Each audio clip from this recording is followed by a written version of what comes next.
Hai, perkenalkan nama saya Angelita Sisilia Ampuna dari Prodi Ilmu Kesehatan Masyarakat, Fakultas Kesehatan Masyarakat, Universitas Nusa Cendana Kupang, semester 2 kelas C. Apa itu sistem pencernaan? Apa saja macam-macam proses pencernaan manusia, serta anatomi sistem pencernaan manusia?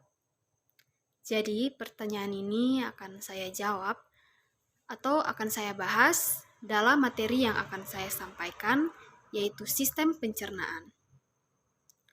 Sistem pencernaan manusia berperan penting dalam mencerna makanan dan minuman menjadi energi serta berbagai jenis nutrisi yang diperlukan di dalam tubuh. Tak hanya itu, sistem organ ini juga berfungsi untuk mengeluarkan zat beracun dan sisa makanan melalui feses atau tinja.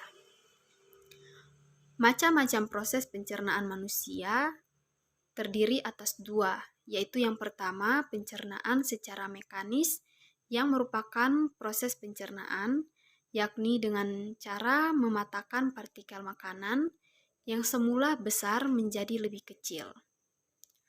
Pencernaan mekanis adalah untuk meningkatkan luas permukaan dari makanan.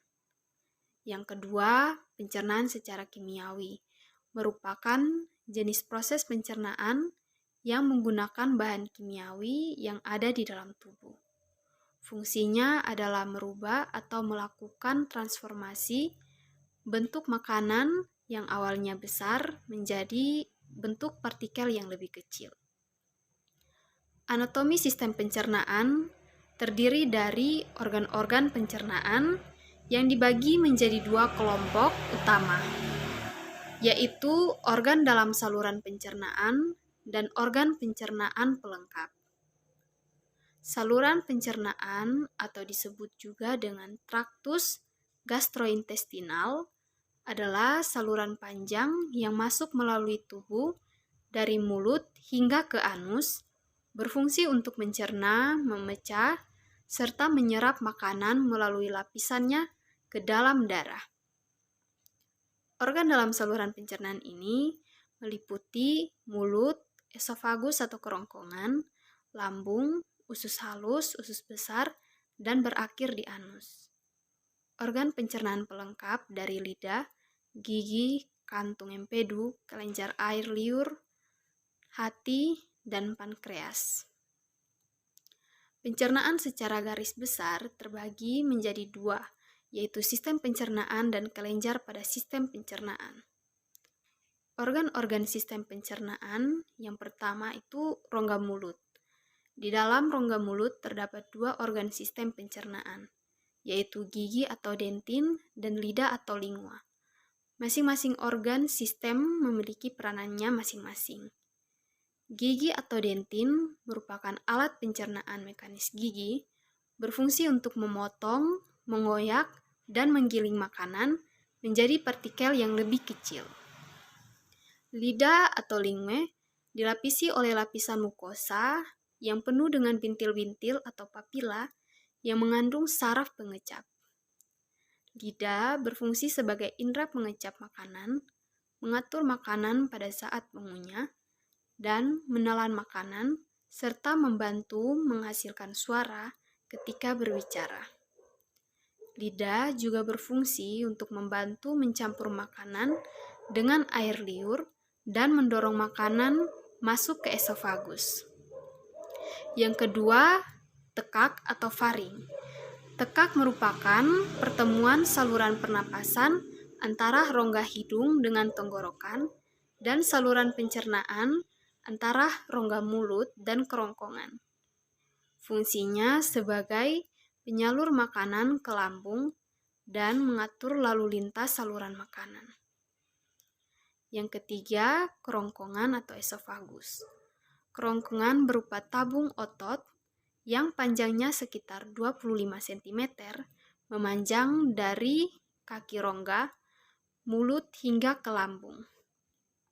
Fungsinya adalah sebagai jalan untuk makanan yang telah dikunyah dari mulut menuju lambung, yaitu menelan makanan dan mencegah benda asing masuk ke perut menghasilkan garas peristaltik, dan mencegah laju cairan dari perut. Kerongkongan terdiri dari 4 lapisan, yaitu lapisan mukosa, lapisan submukosa, lapisan muskularis, dan lapisan adventitia. Yang keempat, lambung atau ventriculus. Lambung adalah bagian saluran pencernaan yang melebar dari titik lambung, dapat menampung makanan dari 1 liter hingga mencapai 2 liter. Lambung berfungsi untuk menyimpan makanan sementara dan melakukan pencernaan secara kimiawi dengan bantuan getah lambung. Yang kelima, usus halus atau intestinum.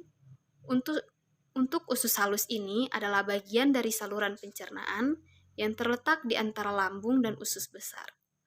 Proses pencernaan dan penyerapan nutrisi dalam makanan dan minuman merupakan bagian dari fungsi usus halus.